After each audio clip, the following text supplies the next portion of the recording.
Hello, welcome back. Today we're going to be talking about EVs and whether they can be a real enthusiast cars. Yes, we know a lot of enthusiasts. We're car enthusiasts. We are, and we don't mind EVs. A lot of people have their... EVs are the future. Thank you. It's correct. We'll have to, so we're going to see which ones are the best. We're going to stick them up here and we'll rank them. So the bottom tier we have, definitely not. The mid tier we have, it's alright.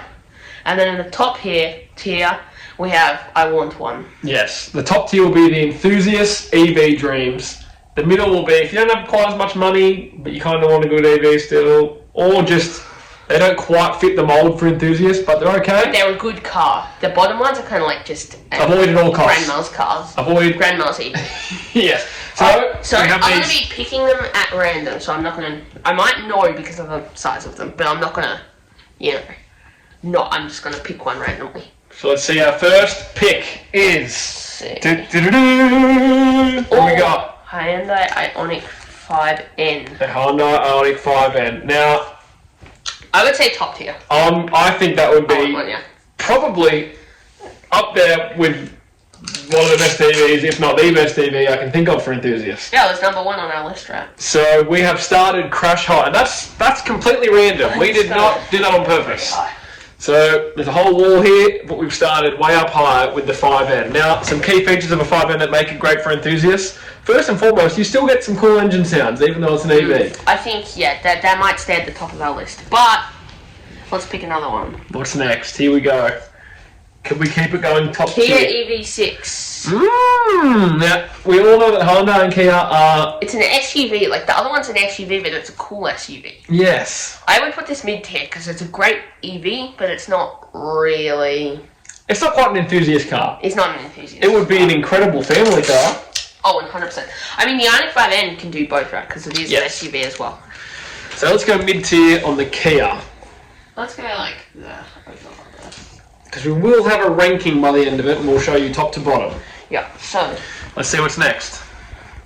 Oh, MG4. The MG4. Now, MG is probably a bit more affordable than some of the other brands, which is a positive. The 4 is like a big SUV-ish hatchback. I would probably... It's a little bit grandma. It's not even that good of It's a little bit grandma. That good of an EV. It could, if it was slightly lowered, maybe.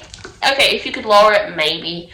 But I just think that it's a little bit too big of a car. I think I'm going to put this. We're going to put it in the low tier, boring. aren't we? Boring. Which is funny. Again, these are picked out at random, but as you can see, we have one top, one middle, and now one bottom. So it's just worked out that we've picked one of each. I don't know if that one will stay at the bottom though. Alright, next Let's see what's next. Oh, BMW i5. So, I mean, it kind of comes down to what you like in brands. I have complicated thoughts on this. This is a very expensive car. So I think I'm going to put it mid-tier, above the EV6.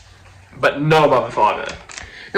Not near the 5N, not in the same tier as the 5N. Because this car is very expensive, which makes parts expensive, so it's not a great enthusiast car, but it is a good EV, so I'm going to put it above the 6. And honestly, it's cool that you get a cool-looking BMW that's an EV, because they don't lose the look, you know?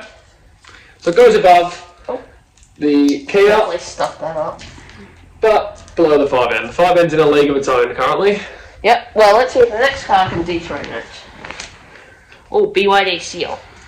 Ooh, the BYD Seal. Now, BYD, a lot of people are grabbing those over, say, a Tesla or other brands because of the affordability. I think I'm going to put it below... The EV? The Ioniq. Yeah, I think so. Now, we've said it before when we spoke about EVs. We actually think that going for a Chinese EV is quite a smart choice most of the time because they're affordable and they use the same products as most other cars. But the 5N remains on top. Yeah, I think so. But it is an SUV, so it's Tesla Model 3. Tesla Model 3. Now, Tesla have been at this EV game for a long time, so they know what they're doing. They've sorted a lot of things out. They look good. Their charging stations seem to be... Okay, for the 3, I'm going to put it just below the Seal. I like it. I think there is stuff out there for them. And what's crazy is both these cars were left to last. Now we have the Tesla Model Y. Bottom. That is the SUV version. It's Oh, bigger, but it's not as sporty. It's going down the bottom. Well, why would you say it goes all the way down there? It's an SUV and it's a Tesla. That's all you need to know. So, let's have a look at the standings now.